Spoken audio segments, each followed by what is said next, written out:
அஸ்ஸலாமு அலைக்கும் வரஹ்மத்துல்லாஹி வபரகாத்து. புனித ரமதான் மாதத்தை முன்னிட்டு கன்சுல் இல்ம் நிகழ்ச்சியினூடாக உங்களை சந்திப்பதில் பெருமகிழ்ச்சி அடைகிறோம். புகழனைத்தும் அல்லாஹ்வுக்கே அல்ஹம்துலில்லாஹ். அறிவின் பொக்கிஷம் அறிவதற்கு ஆவலாக இருக்கக்கூடிய நேயர்களுக்கு இந்த ரமதானுடைய மாதத்தில் மிகப்பெரிய ஒரு சந்தர்ப்பமாக இந்த நிகழ்ச்சியை நாங்கள் அமைத்திருக்கின்றோம். எனவே பலதரப்பட்ட துறை சார்ந்த உலமாக்களை அழைத்து அவர்கள் ஊடாக உங்கள் உள்ளங்களிலே இருக்கக்கூடிய கேள்விகளுக்கு மிக சிறந்த பதில்களை பெறுவதற்கு இந்த நிகழ்ச்சி உங்களுக்கு மிக உறுதுணையாக இருக்கும் என்று நம்புகின்றோம்.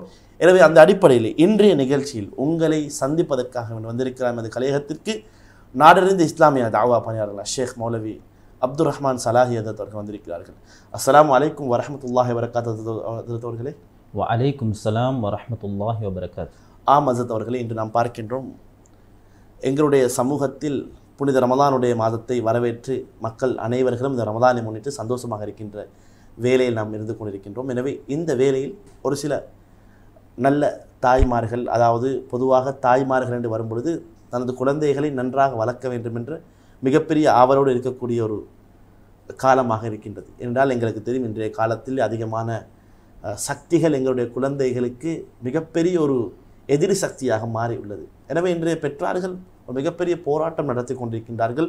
குழந்தைகளை எப்படி நல்லவர்களாக மாற்ற வேண்டும் என்ற மிகப்பெரிய ஒரு போராட்ட களத்தில் இருக்கின்றார்கள். எனவே ஷேக் அவர்களை, இஸ்லாமிய பார்வையிலே குழந்தை வளர்ப்பை பற்றி இஸ்லாம் என்ன சொல்லுகிறது? ஆம், ஒரு நல்ல கேள்வி.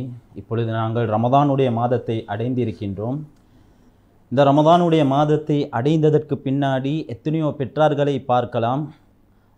ரமதானுடைய மாதத்தை அமல் இபாதத்தின் ஊடாக அலங்கரிக்கப்பட வேண்டிய இந்த மாதம் என்னுடைய பிள்ளைகள் வீணான கேலி விளையாட்டுகளில் கழித்து கொண்டிருக்கின்றார்கள் என்ற ஒரு கவலையான ஒரு போக்கில் இருப்பதை நாங்கள் கண்டு கொள்ளலாம்.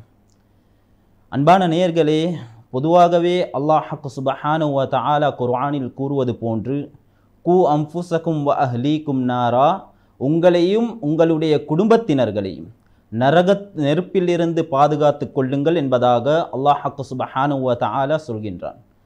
எனவே அன்பான நேயர்களே, எப்படி நாங்கள் அல்லாஹ்வினுடைய இந்த நெருப்பிலிருந்து எங்களை பாதுகாத்து கொள்வது, எங்களுடைய குடும்பத்தினர்களை பாதுகாத்து கொள்வது, எங்களுடைய பிள்ளைகளை பாதுகாத்து கொள்வது என்று கேட்டால், அதுதான் நாங்கள் எப்பொழுது இஸ்லாம் காட்டிய வழிமுறையின் பிரகாரம் எங்களுடைய வாழ்க்கையை நாங்கள் அமைத்து கொள்வோமோ அப்பொழுது எங்களுக்கு நாங்கள் இந்த நரகத்தில் இருந்து பாதுகாத்து கொண்டு நாங்கள் சுவனத்துக்கு தகுதியான நன்மக்களாக மாறிக்கொள்ளலாம்.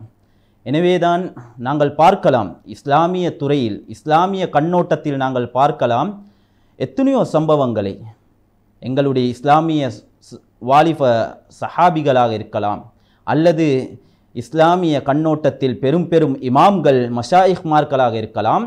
அவர்களுடைய வாலிப வயது, அவர்களுடைய குழந்தை பருவம் எப்படி அமைந்தது என்பதாக நாங்கள் கொஞ்சம் வரலாறுகளை பிரட்டி பார்த்தால் அதனூடாக நாங்கள் எங்களுடைய வாழ்க்கையில் பெரும் ஒரு படிப்பினையை பெற்றுக்கொள்ளலாம் என்பதாக நாங்கள் உணர்ந்து கொள்வோம். எனவேதான் அல்லாஹ் குர்ஆனில் சொல்வது போன்று ஹஸரத் லுக்மான் அலைஹி ஸலாம் அன்னவர்கள், பெரும் ஒரு ஞானி என்பதாக வர்ணிக்கப்பட்ட இந்த மாமனிதர், தன்னுடைய குழந்தைக்கு சொல்லக்கூடிய அறிவுரையை அல்லாஹ் குர்ஆனில் கூறக்கூடிய ஒரு காட்சியை நாங்கள் கண்டு கொள்ளலாம். தன்னுடைய குழந்தையை பார்த்து சொல்கின்றார், அகிமிஸ் ஸலாத் யா புனை அகிமிஸ் ஸலா, என்னுடைய அருமை குழந்தையே, நாங்கள் எப்பொழுதாவது எங்களுடைய குழந்தைகளுக்கு, எங்களுடைய பிள்ளைகள் தான், எங்களுக்கு எப்படியும் அவர்களை அழைக்கலாம், ஆனாலும் அவர்களுக்கு நாங்கள் அழைக்கும் பொழுது, அவர்களுக்கு நாங்கள் ஒரு உபதேசம் செய்யும் பொழுது அவர்களுடைய உள்ளத்தை கவரக்கூடிய வார்த்தைகளின் ஊடாகத்தான் நாங்கள் அவர்களுக்கு ஒரு உபதேசத்தை சொல்ல வேண்டும். இதுதான் குர்ஆன் நமக்கு கற்றுத்தருது. யா புனிய, என்னுடைய அருமை மகனே, அகிமிஸ் ஸலா, தொழுகையை நிலைநாட்டுங்கள். இன்னும் பலவிதமான உபதேசங்களை சொல்லிக்கொண்டு போகின்றார்கள். நல்ல விடயத்தை மக்களுக்கு ஏவுங்கள். வலா தம்ஷி ஃபில் அர்தி மர்ஹா, நீங்கள் பெருமையுடன் இந்த பூமியில் நடந்து கொள்ளாதீர்கள் என்பதாக பல விடயங்களை அவர்கள் சொல்லிக் கொடுக்கக்கூடிய ஒரு காட்சியை நாங்கள் குர்ஆனின் ஊடாக நாங்கள் கண்டு கொள்ளலாம். அதுபோன்று நாங்கள் பார்க்கலாம், லுக்மானே ஹக்கீம் என்று வர்ணிக்கப்பட்ட ஒரு மாமனிதர் இந்த உலகில் வாழ்ந்து அவருடைய குழந்தைக்கு செய்த உபதேசத்தை அல்லாஹ் தன்னுடைய அருள்மறையாம் திருமறை குர்ஆனில் சொல்லக்கூடிய ஒரு காட்சி. அன்பானவர்களே, அல்லாஹ்வின் நல்லடியார்களே, அல்லாஹ் சுப்ஹானஹு வ தஆலா குர்ஆனில் சொல்லிக் கொண்டிருக்கின்றான். அந்த லுக்மான் ஹக்கீம் அவர்கள் சொன்ன அந்த உபதேசத்தை, அகிமிஸ் ஸலா, அதுவும் யா புனைய அகிமிஸ்ஸலா. அல்லாஹ் ஹக்க சுபஹானஹு வ தஆலா இந்த குர்ஆன் ஆயத்தினூடாக எங்களுக்கு அறிவுறுத்தக்கூடிய ஒரு விடயம்தான், அதாவது எங்களுடைய பிள்ளைகள், அவர்களை நாங்கள் எப்படியும் அழைக்கலாம், ஆனாலும் அவர்களுக்கு ஒரு உபதேசம் செய்யும் பொழுது அவர்களுடைய உள்ளத்தை கவரக்கூடிய நல்ல வார்த்தைகளின் மூலமாக அவர்களுக்கு உபதேசம் செய்தால் அது அவர்களுடைய உள்ளத்தை போய் தாக்கும் என்பதாக அல்லாஹ் எங்களுக்கு சொல்லி தந்து கொண்டிருக்கின்றான். எனவேதான் இவர்கள் சொல்கின்றார்கள், யா புனைய, என்னுடைய அருமை மகனே, அகிமிஸ்ஸலா, தொழுகையை நிலைநாட்டுங்கள். அது மாத்திரம் அல்லாமல் நல்ல விடயங்களை நீங்கள் மக்களுக்கு ஏவுங்கள். வலா தம்ஷி ஃபில் அர்தி மர்ஹா, நீங்கள் பெருமையுடன் இந்த பூமியில் நடந்து கொள்ள வேண்டாம். வலா துஸஇர் ஹத்தக லின்னாஸ், மக்களுக்கு மூஞ்சிக்கு அடித்தவாறு உங்களுடைய முகத்தை திருப்பிக் கொண்டு வர வேண்டாம் என்பதாக அழகிய உபதேசங்களை அல்லாஹ் சுப்ஹானஹு வ தஆலா லுக்மானே ஹக்கீம் அவர்கள் தன்னுடைய குழந்தைக்கு செய்ததை அருள்மறையாம் திருமறை குர்ஆனில் அல்லாஹ் கூறிக்கொண்டிருக்கின்றான். எனவே அது மாத்திரம் அல்லாமல் நாங்கள் பார்க்கலாம், பெருமானார் ஸல்லல்லாஹு அலைஹி வஸல்லம் அன்னவர்கள் அந்த காலத்தில் வாழ்ந்த, சிறிய வயதில் வாழ்ந்த எத்தனையோ சஹாபாக்கள் அவர்களை எப்படி வழி நடத்தினார்கள் என்பதாக ஹதீஸினூடாக கண்டு கொள்ளலாம். அனஸ் ரலியல்லாஹு தஆலா அன்ஹு அவர்கள், எங்களுக்கு தெரியும், அவர்கள் பெருமானார் ஸல்லல்லாஹு அலைஹி வஸல்லம் அன்னவர்களுடைய ஹிதுமத்தில் பல ஆண்டுகள் அவர்கள் ஊழியத்தில் ஈடுபட்ட ஒரு சஹாபி. இந்த அனஸ் ரலியல்லாஹு தஆலா அன்ஹு அவர்கள் ஒரு பிரயாணத்தில் சந்தர்ப்பத்தில் தன்னுடன் இருக்கும் பொழுது பெருமானார் ஸல்லல்லாஹு அலைஹி வஸல்லம் அன்னவர்கள் அனஸ் ரலியல்லாஹு தஆலா அன்ஹு அவர்களை பார்த்து சொல்கின்றார்கள், யா புனை இஹ்ஃபதில்லாஹ் யஹ்ஃபதுக் இஹ்ஃபதில்லாஹ் தஜிதுஹு துஜாஹக். அன்பானவர்களே, அன்பான நேயர்களே, இந்த ஹதீஸினூடாக நாங்கள் விளங்கி கொள்ள வேண்டிய ஒரு விடயம்தான், எங்களுக்கு அனைவர்களுக்கும் படித்து தரக்கூடிய ஒரு பாடம் என்னவென்றால், இஹ்ஃபதில்லாஹ் யஹ்ஃபதுக், நீங்கள் அல்லாஹ்வினுடைய மார்க்கத்தை பாதுகாருங்கள், அல்லாஹ் உங்களை பாதுகாப்பான். அது தொழுகையாக இருக்கலாம், அது நோன்பாக இருக்கலாம், அது என்ன இபாதத்தாக இருக்கலாம். அன்பானவர்களே, அல்லாஹ்வின் நல்லடியார்களே, எங்களோட குழந்தைகளை நாங்கள் வளர்க்கும் பொழுது இப்படியான அழகிய வார்த்தைகளினூடாக, இப்படியான மார்க்கத்தினுடைய தெளிவுகளை ஊட்டி நாங்கள் எங்களுடைய குழந்தைகளை எப்பொழுது நாங்கள் வளர்க்க ஆரம்பிப்போமோ அப்பொழுது அவர்களுடைய வாழ்க்கையில் பெரும் ஒரு மறுமலர்ச்சியை நாங்கள் கண்டு கொள்ளலாம். இஹ்ஃபதில்லாஹ் யஹ்ஃபதுக் இஹ்ஃபதில்லாஹ் தஜிதுஹு துஜாஹக் இதா சஅல்த ஃபஸ்அலில்லாஹ்.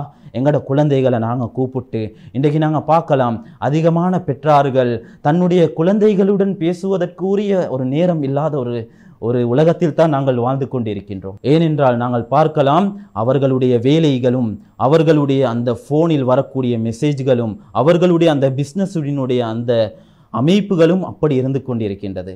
எனவே நாங்கள் எங்களோட குழந்தைகளை கூப்பிடணும், அருமையான முறையில் எப்படி குர்ஆன் ஹதீஸ் எங்களுக்கு வழிகாட்டுதோ அதன் அடிப்படையில், என்னுடைய அருமை மகனே, எங்களோட லவ்லி பேபி என்று சொல்லி எத்தனையோ முறைகள் இருக்கின்றது. எனவே அந்த அடிப்படையில் கூப்பிட்டு கொள்வது, அவர்களுக்கு மார்க்கத்தை சொல்லி கொடுக்கிறது.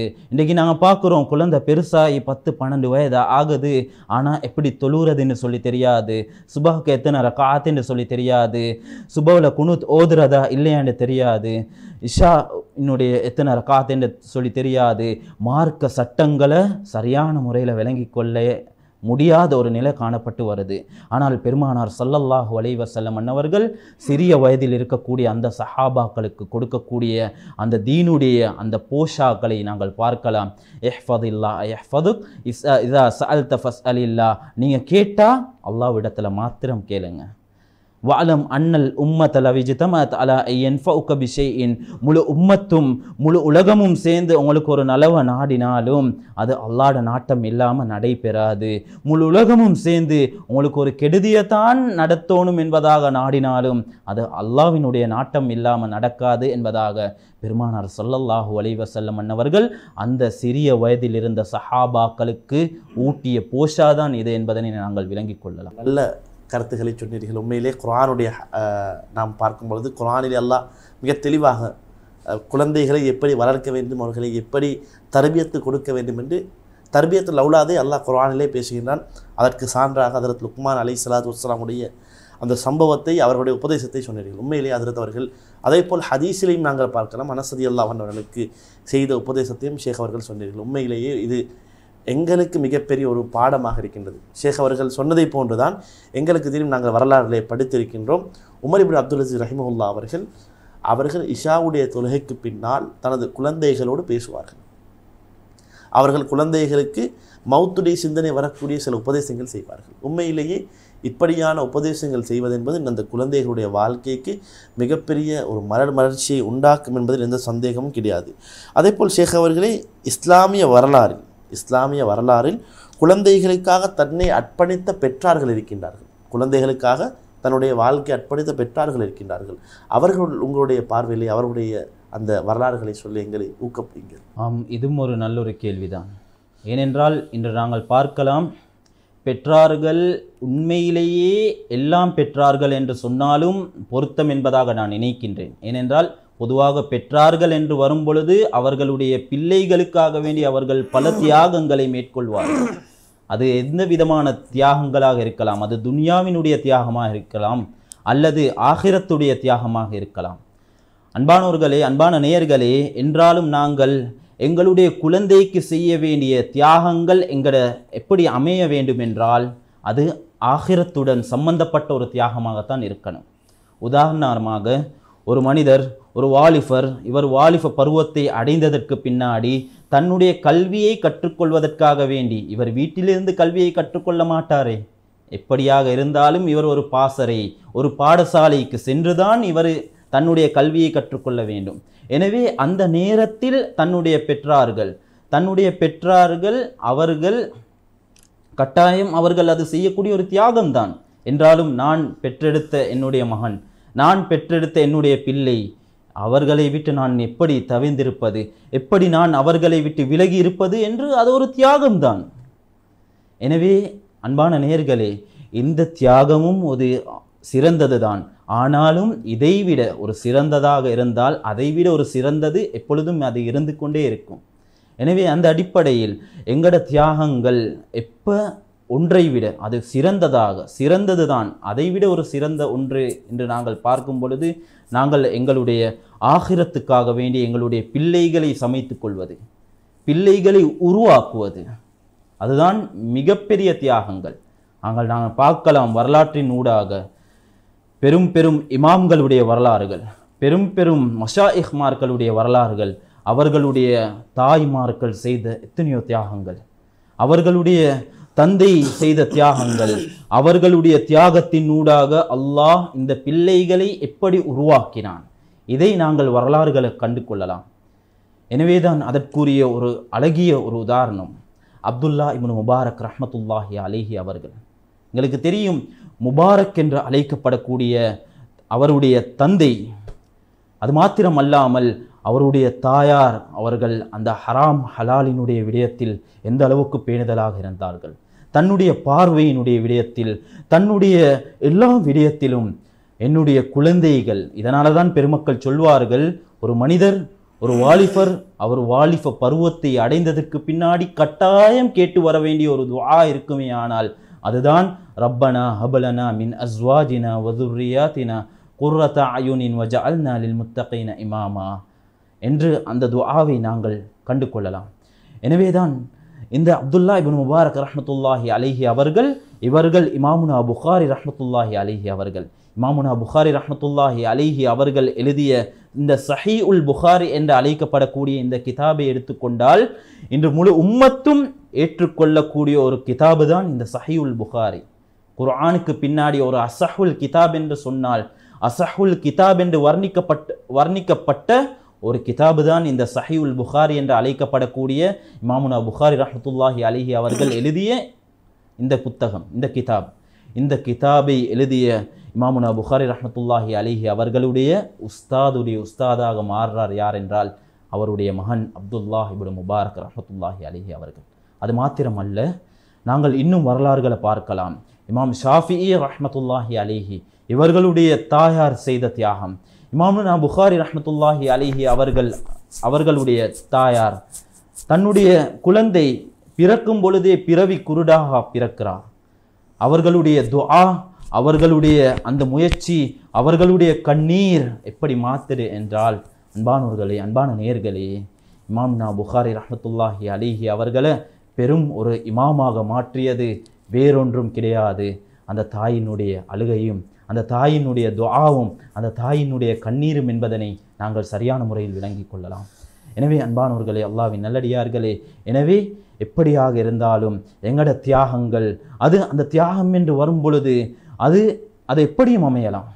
அது எங்களுடைய உடல் சம்பந்தமான தியாகங்களாக இருக்கலாம், அல்லது எங்களுடைய பணம் சம்பந்தமான தியாகங்களாக இருக்கலாம். அது எப்படியாக இருந்தாலும் நாங்கள் செய்யக்கூடிய தியாகம் எங்களுடைய குழந்தை நாளை இந்த ஆகிரத்துடைய வழியில் பெரும் ஒரு சிறந்த ஒரு தலைவராக மாற வேண்டும் என்ற அந்த தியாகமாகத்தான் இருக்கணும் என்பதனை நான் சொல்லிக்கொள்கிறேன். ஆம் ஷேக் அவர்களே, உண்மையிலேயே ஒரு நல்ல கருத்து, உண்மையிலே எங்களுடைய மனதை தொட்ட ஒரு கருத்து தான். இமாமுனா ஷாஃபி ரஹ்மத்துல்லாவுடைய தாயார் அவர்களுக்காக வேண்டிய மிகப்பெரிய ஒரு அர்ப்பணிப்பை செய்தார்கள். உண்மையிலேயே அந்த வரலாறை படிக்கும் பொழுது எங்களுக்கு மிகப்பெரிய ஒரு படிப்பு தரக்கூடிய ஒரு வரலாறாக தான் இமாமுனா ஷாஃபி ரஹ்மத்துல்லா. அதே போல் எங்களுக்கு தெரியும் அப்துல் காதர் ஜீலானி கத்தசுல்லா உசிர்ரவுல் அசீஸ் அவர்கள் மிகப்பெரிய ஒரு வழியாக அல்லாஹ்வுடைய இறைநேசராக வாழக்கூடியவர்கள்.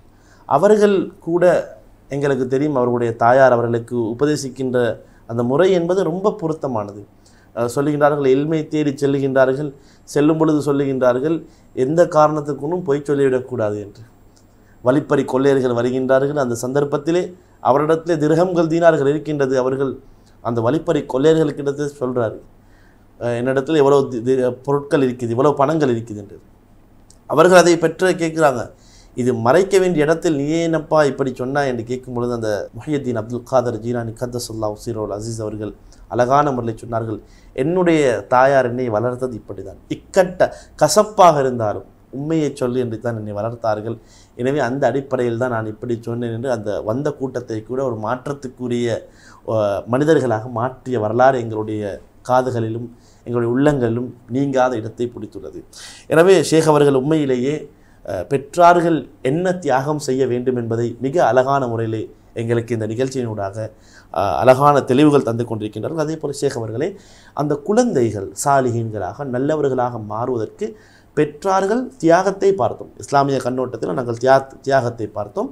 அடுத்தபடியாக இப்பைய காலகட்ட பெற்றார்கள் எந்த விடயத்தை கடைபிடிக்க வேண்டும், இவர்கள் நல்ல முறையில் அமைவதற்கு, நல்ல எதிர்காலத்தில் நல்ல ஒரு இடத்தை இவர்கள் அடைவதற்கு இன்றைய கால பெற்றார்களுக்கு மிகப்பெரிய ஒரு உபதேசம் ஒன்று நிச்சயமாக தேவைப்படுகிறது. அந்த அடிப்படையிலே அவர்கள் என்ன செய்ய வேண்டும்? கட்டாயம் இது ஒரு நல்ல கேள்வி என்பதாக நான் நினைக்கின்றேன். கட்டாயம் இந்த கேள்வி பதிலில் இந்த கேள்வி இடம்பெற வேண்டும் என்பதாக நான் ஆரம்பத்திலே யோசித்திருந்தேன். அன்பான நேயர்களே, ஒரு விடயத்தை நாங்கள் விளங்கி கொள்ள வேண்டும். கட்டாயம் நாங்கள் எங்களுடைய பிள்ளைகள் வளர்ந்து வரும் பொழுது அவர்களுடைய சில விடயங்களை நாங்கள் கட்டுப்படுத்துவதற்காக வேண்டி அவர்களை அணுகும் முறைதான் இதற்குரிய ஒரு காரணம் என்பதாக நான் நினைக்கின்றேன். கட்டாயம் அது பொருத்தம் என்பதாகவும் நான் சொல்கின்றேன். ஏனென்றால் இன்று நாங்கள் பார்க்கலாம், ஒரு குழந்தை உருவாகும் பொழுது, ஒரு குழந்தை வளர்ந்து வரும் பொழுது அந்த குழந்தையினுடைய கோபத்தை, அந்த குழந்தையினுடைய அழுகை கட்டுப்படுத்துவதற்காக வேண்டி இந்த பெற்றார்கள் அணுகும் முறைகள் அதுதான் இந்த பிள்ளைகளினுடைய எதிர்காலமாக மாறுது என்பதாக நாங்கள் விளங்கி கொள்ள வேண்டும். ஏனென்றால் இன்று பார்க்கலாம், சிறிய குழந்தையினுடைய அந்த அழுகை சத்தத்தை நீக்குவதற்காக வேண்டி இவர்கள் கொடுப்பது கையில் ஃபோனை, தொலைபேசி. அன்பான நேயர்களே, எனவே ஆரம்ப காலத்திலிருந்து நாங்கள் பார்க்கலாம், பெருமானார் ஸல்லல்லாஹு அலைஹி வஸல்லம் அன்னவர்களுடைய காலப்பகுதியாக இருக்கலாம், அல்லது அதற்கு முன்னாடி வாழ்ந்த பெரும் நபிமார்கள், அதுக்கு முன்னாடி வாழ்ந்த மக்களினுடைய அந்த கௌம்களுடைய வரலாறுகளை எடுத்து பார்த்தாலும், அன்பானவர்களே, அல்லாஹ்வின் நல்லடியார்களே, இந்த விடயத்தை அவர்கள் அணுகியது எப்படி என்பதாக சிந்தித்து பார்த்தால் அது எப்படி மார்க்கத்தோட சம்பந்தப்பட்டதாக இருக்குதோ, அது மார்க்கத்தோட தொடர்பானதாக இருக்குதோ, அதுதான் மிக மிக சிறந்தது என்பதாக நாங்கள் விளங்கி கொள்ள வேண்டும். ஏனென்றால் நாங்கள் பெற்றார்கள் என்று வரும்பொழுது விசேஷமாக தாயினுடைய பங்களிப்பு அது மிக மிக விசேஷம். ஏனென்றால் சில பெருமக்கள் சொல்லக்கூடிய ஒரு விடயம்தான், தாயினுடைய பாசறை தான் ஒரு குழந்தையினுடைய ஆரம்ப கல்வி என்பதாக பெருமக்கள் சொல்வார்கள். எனவே இதனூடாக நாங்கள் குர்ஆன் ஹதீஸினுடைய தெளிவுகளை எடுத்து பார்த்தாலும் நாங்கள் 2 சம்பவத்தினூடாக விளங்கி கொள்ளலாம். ஹசரத் இப்ராஹீம் அலைஹிஸ்ஸலாம் அன்னவர்கள் தன்னுடைய மனைவி ஹாஜர், தன்னுடைய மகனார் இஸ்மாயில் அலைஹிஸ்ஸலாம் அன்னவர்களை பாலைவனத்தில் விட்டுட்டு செல்கின்றார்கள் அல்லாஹ்வினுடைய கட்டளை நிலைநாட்டுவதற்காக வேண்டி. திரும்பி வருகின்றார்கள் பல ஆண்டுகள் கழித்து வருகின்றார்கள். வந்தவுடனே கனவில் காண்கின்றார்கள் தன்னுடைய மகனாரை இஸ்மாயில் அலைஹிஸ்ஸலாம் அன்னவர்களை அறுப்பது போன்று கனவில் காண்கின்றார்கள். இதை இஸ்மாயில் அலைஹிஸ்ஸலாம் அன்னவர்களிடத்தில் சொல்கின்றார்கள், யா புனை இன்னி அராஃபில் மனாம் அன்னி அத்பஹுக் ஃபந்துர் மாதா தரா. அன்பான நேயர்களே, இந்த இடத்தில் நாங்கள் ஒன்றை விளங்கிக் கொள்ள வேண்டும். இப்ராஹிம் அலைஹிஸ்ஸலாம் அன்னவர்கள் ஒரு நபி, ஹலீலுல்லாஹ், அல்லாஹ்வினுடைய இறைநேசர். நபிமார்கள் கனவில் காணக்கூடிய ஒவ்வொரு விடயமும் அது வஹி என்பதாக சொல்வார்கள். எனவே இது கட்டாயம் அல்லாஹ்விடத்திலிருந்து தான் வந்தது என்பதாக விளங்கினார்கள். தன்னுடைய மகனாரை அறுப்பதற்கு தயாராகுகின்றார்கள். மகனினுடைய ஈமான் எப்படி இருக்குது என்று பார்த்தால் இதற்குரிய முக்கிய பங்களிப்பு தன்னுடைய தாய். இதனுடைய முக்கிய பங்களிப்பு இப்ராஹிம் அலைஹிஸ்ஸலாம் அன்னவர்களுடைய மனைவி ஹாஜர் அலைஹிஸ்ஸலாம் அன்னவர்கள். ஏனென்றால் தன்னுடைய தந்தை கேட்கின்றார்கள், இன்னி அராஃபில் மனாம் ஃபந்துர் மாதா தரா, நான் உங்களை அறுப்பது போன்று கனவில் கண்டேன் மகனே, உங்களோட கருத்து என்ன? இஸ்மாயில் அலைஹிஸ்ஸலாம் அன்னவர்கள் சொல்கின்றார்கள், இஃப் அல் மா துமர், வாப்பா நீங்கள் எப்படி கனவில் கண்டீங்களோ அதை போல் நீங்கள் செய்யுங்க என்பதாக இஸ்மாயில் அலைஹிஸ்ஸலாம் அன்னவர்கள் சொல்வதை நாங்கள் கண்டு கொள்ளலாம். அதுபோன்றுதான் இன்னும் ஒரு சம்பவத்தை எடுத்துக்கொண்டால் நாங்கள் விளங்கி கொள்ளலாம். தாயினுடைய பாசறை தான் மிக மிக முக்கியம் என்பதனை நாங்கள் விளங்கிக் கொள்வதற்கு இன்னும் ஒரு சம்பவம் தான் ஹஸ்ரத் நூ அலைஹிஸ்ஸலாம் அன்னவர்களுடைய மனைவி அன்னாருடைய மகன் பிள்ளை. நூ அலைஹிஸ்ஸலாம் அன்னவர்கள் பல ஆண்டுகளாக தன்னுடைய கௌமுக்கு உபதேசம் செய்கின்றார்கள், அல்லாஹ்வை பற்றி எத்தி வைக்கின்றார்கள். தன்னுடைய கௌம் அதனை விளங்கவில்லை, அந்த மார்க்கத்தினுடைய அந்த கண்ணியத்தை அவர்களுடைய உள்ளத்தில் போடவில்லை. எனவே அல்லாஹ்வினுடைய கட்டளை வருகின்றது, நூ அலைஹிஸ்ஸலாம் அன்னவர்களுக்கு நீங்கள் ஒரு கப்பலை தயாரியுங்கள். அதற்கு பின்னாடி அல்லாஹ்வினுடைய கட்டளைக்கு ஏற்றவாறு அந்த கப்பல் செல்கின்றது. நூ அலைஹிஸ்ஸலாம் அன்னவர்கள் தன்னுடைய மகனார் என்றாலும், தன்னுடைய மகனார் எங்களுக்கு தெரியும், ஒரு மகன் ஒரு குழந்தை தவறு செய்தால் அவன் எவ்வளவு பெரிய ஒரு தவறாக இருந்தாலும், அது எவ்வளவு பெரிய ஒரு தவறாக இருந்தாலும் பெற்றார்கள் சரி அது என்னுடைய குழந்தைதான் என்பதாக ஒரு கட்டத்துக்கு வருவார்கள். அந்த அடிப்படையில் நூ அலைஹிஸ்ஸலாம் அன்னவர்கள் கூப்பிடுகிறார்கள், யா புனை, என்னுடைய அருமை மகனே எங்களோட வந்து சேர்ந்து கொள்ளுங்க என்பதாக. அந்த நூ அலைஹிஸ்ஸலாம் அன்னவருடைய மகன் சொல்கிறாரு, சஆவி இலா ஜபலின் யஸிமுனி மினல் மா, நான் தண்ணீரில் இருந்து தப்புவதற்கு அந்த மலையை நோக்கி செல்வேன், உங்களிடத்தில் வரமாட்டேன் என்பதாக நூ அலைஹிஸ்ஸலாத்தை பார்த்து சொன்ன அந்த வரலாறை பார்த்து கொள்ளலாம். எனவே இந்த இரண்டு சம்பவத்தின் ஊடாக எங்களுக்கு விளங்க வர வேண்டிய ஒரு விடயம்தான் விளங்கி கொள்ளலாம்.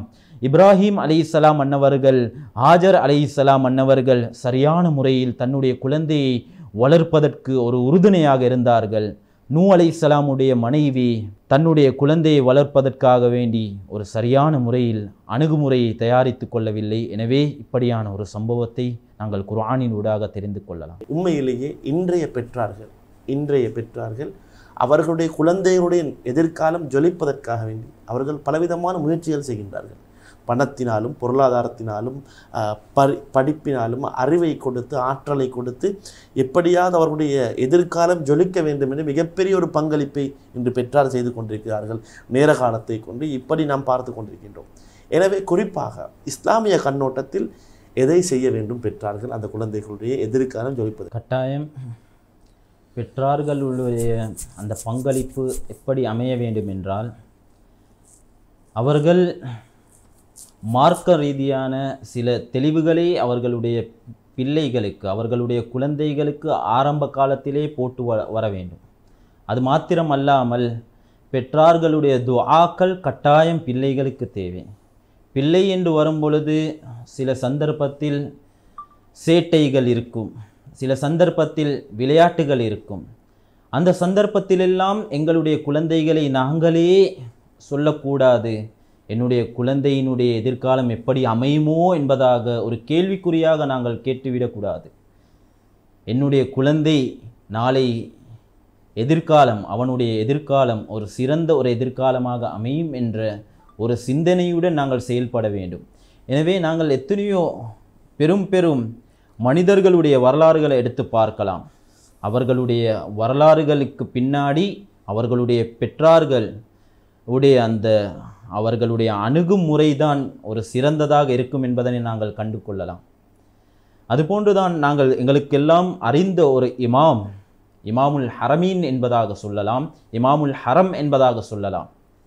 சுதைசி, அப்துர் ரஹ்மான் சுதைசி என்பதாக சொல்லக்கூடிய இந்த இமாம் சுதைசி அவர்கள் இவர்களுடைய சிறிய வயதில், இவர்களுடைய அந்த வாலிப வயதில் இவர்கள் பெரும் ஒரு சேட்டையாக, ஒரு விளையாட்டு பையனாக இருந்தார் என்பதனை அவரே தன்னுடைய பேட்டியில் எத்தனையோ தடவைகள் சொல்லியிருக்கின்றார்கள்.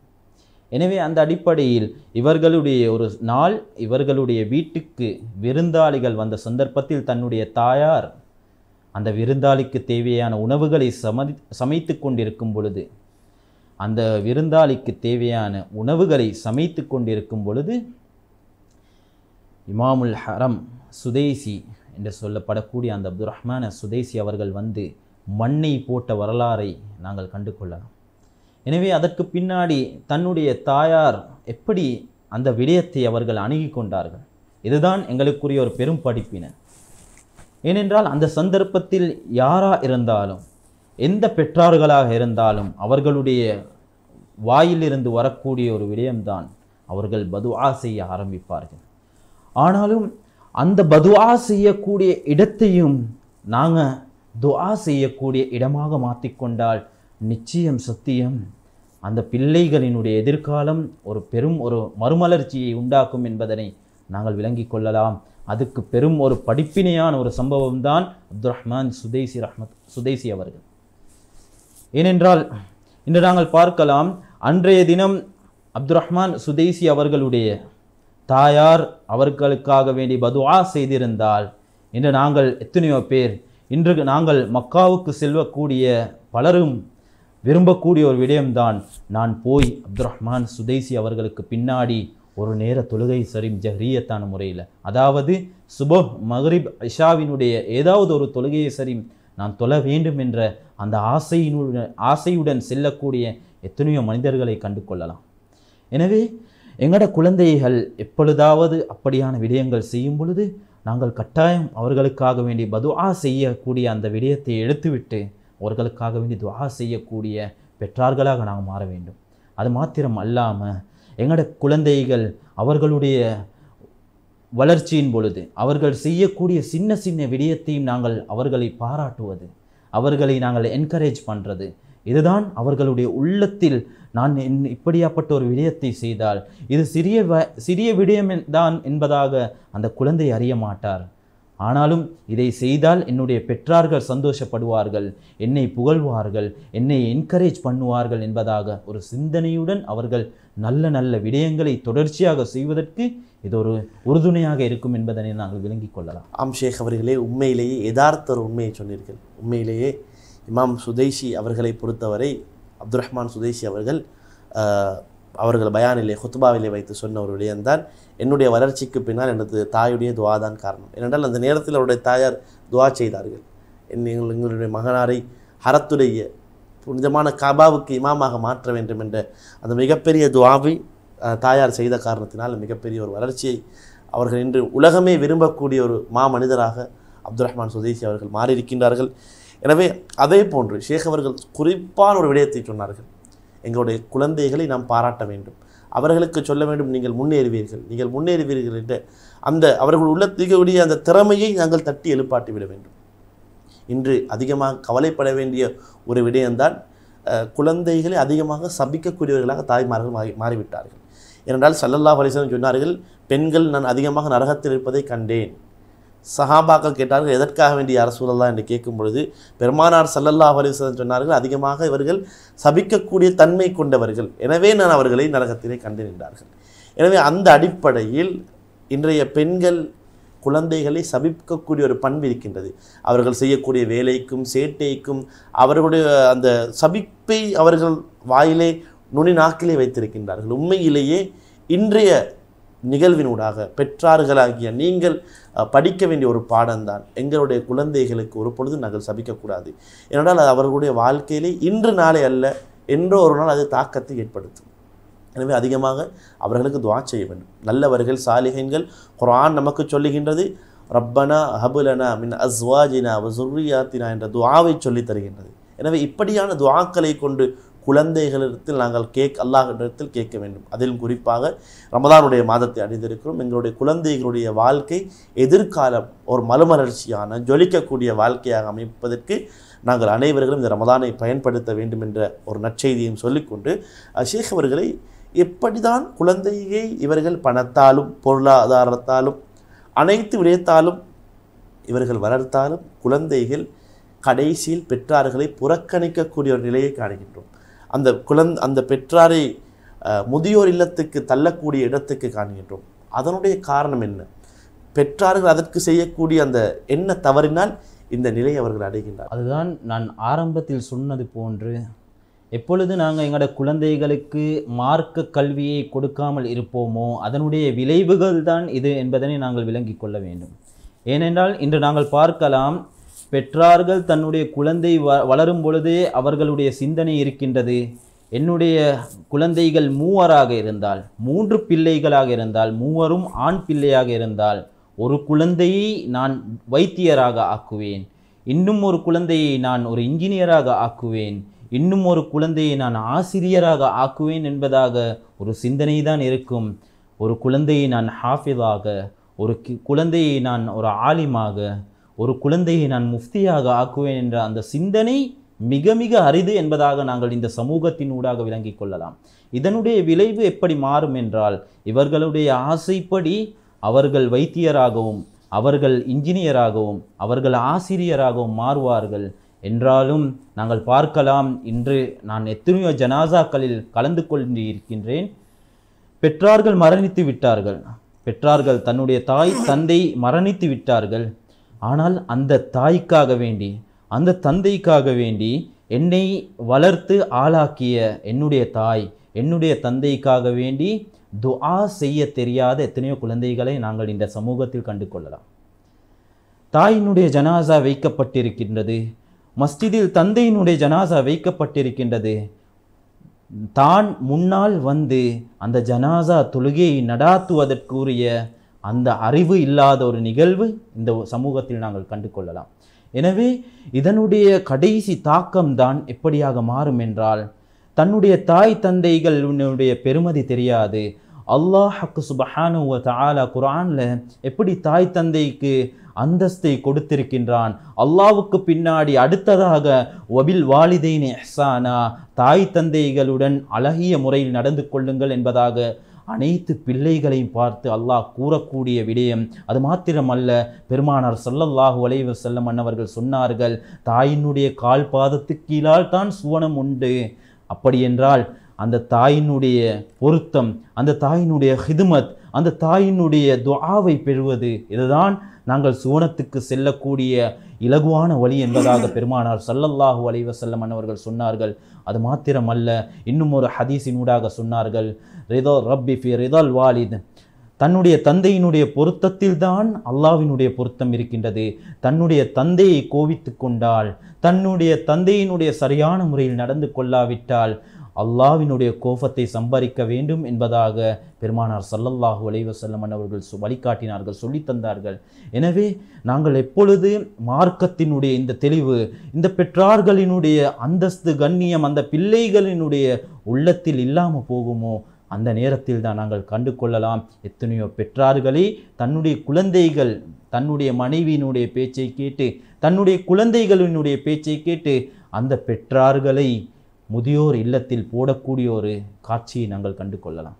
அதுவும் இன்னும் சிலர்கள் எப்படி என்றால், அவர்கள் வெளிநாட்டில் ஃபாரின் கண்ட்ரிகளில் செட்டில் ஆகிப்பாங்க.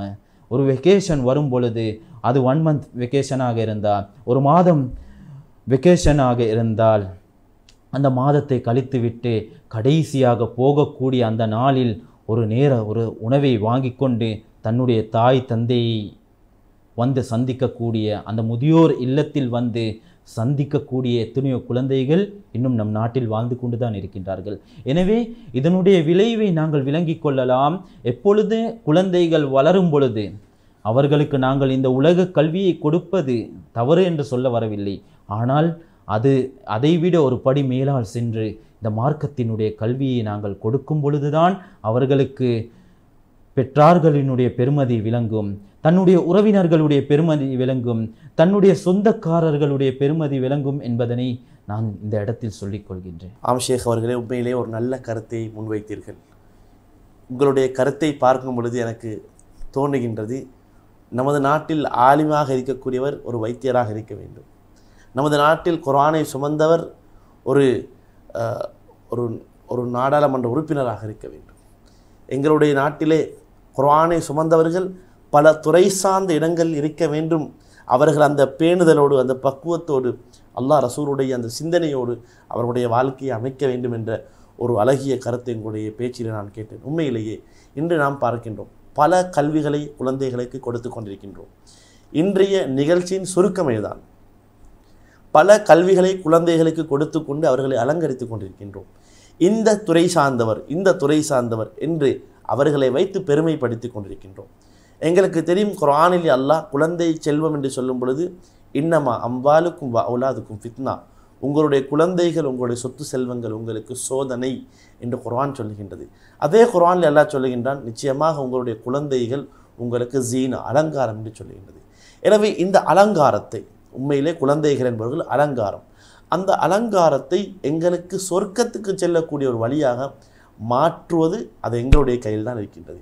அவர்களை அப்படியான நல்ல வழியிலே, எங்களை அவர்கள் அந்த சொர்க்க பணியிலே, அந்த வழியிலே அழைத்து செல்வதற்கு, மாற்றுவதற்கு எங்களுடைய கையில் தான் இருக்கின்றது. நாம் உண்மையிலே சொல்லப்போனால் ஷேக் அவர்களும் சொன்னதை போன்று உலகத்துடைய அறிவை கொடுக்க வேண்டாம் என்று சொல்லவில்லை, தாராளமாக கொடுங்கள்.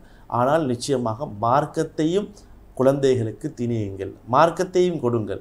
மார்க்கத்தை கொடுக்கும் பொழுது நிச்சயமாக அவர்கள் உண்மையான அல்லாஹ் ரசூலை பயந்தவர்களாக, பெற்றார்களுடைய ஹக்குகளை பேணக்கூடியவர்களாக, நல்லவர்களாக, தஹஜ்ஜத் தொழக்கூடியவர்களாக, பெரும் பெரும் துறை சார்ந்தவர்கள், அல்லாஹ்வை பயந்து நடக்கக்கூடியவராக, ஹராம் ஹலாலிலே பேணுதல் உள்ளவர்களாக, நேரத்துக்கு தொழுகை நிறைவேற்றக்கூடியவர்களாக மாறுவது அவர்களுடைய அந்த குர்ஆன் ஹதீஸுடைய இல்மினூடாக மட்டும்தான். எனவே நாங்களும் இந்த நிகழ்ச்சியினூடாக சொல்லக்கூடிய விடயம்தான், எந்த துறையில் அவர் எவ்வளவு பெரிய இடத்தில் அடைந்தாலும் குறிப்பாக அவர் அல்லாஹ் ரசூலை பயந்த மார்க்கத்தை பற்றி மிக தெளிவாக தெரியக்கூடிய மாணவராகவும் நுழைவிக்க வேண்டும். அந்த பட்சத்தில் நிச்சயமாக ஷேக் அவர்கள் சொன்னதை போன்று அதிகமான ஜனாசாக்களுக்கு சென்றிருக்கின்றோம். அந்த ஜனாசாவிலே பார்க்கும் பொழுது குழந்தைகள் மார்க்கம் இல்லாதவர்களாக, பெற்றார்கள் மார்க்கத்துக்கு ரொம்ப நெருங்கியவர்களாக இருப்பார்கள், தீனோடு இருப்பார்கள், தொழுகையோடு இருப்பார்கள். அவர்கள் நோன்புகளை, சுன்னத்தா நோன்புகளை அழகான முறையில் பிடிக்கக்கூடியவர்களாக அவருடைய வாழ்க்கை அழகான முறையில் இருக்கும். ஆனால் குழந்தைகளை பார்க்கும் பொழுது அவர்கள் தீனுக்கும் அவர்களுக்கும் எந்த விதமான தொடர்பும் இல்லாத நிலையில் இருக்கின்றார்கள். எனவே அப்படிப்பட்ட பெற்றார்களுடைய மிகப்பெரிய கவலை, எங்களுடைய குழந்தைகள் தான் எங்களுடைய ஜனாசாவை தொழிக்க வேண்டும்.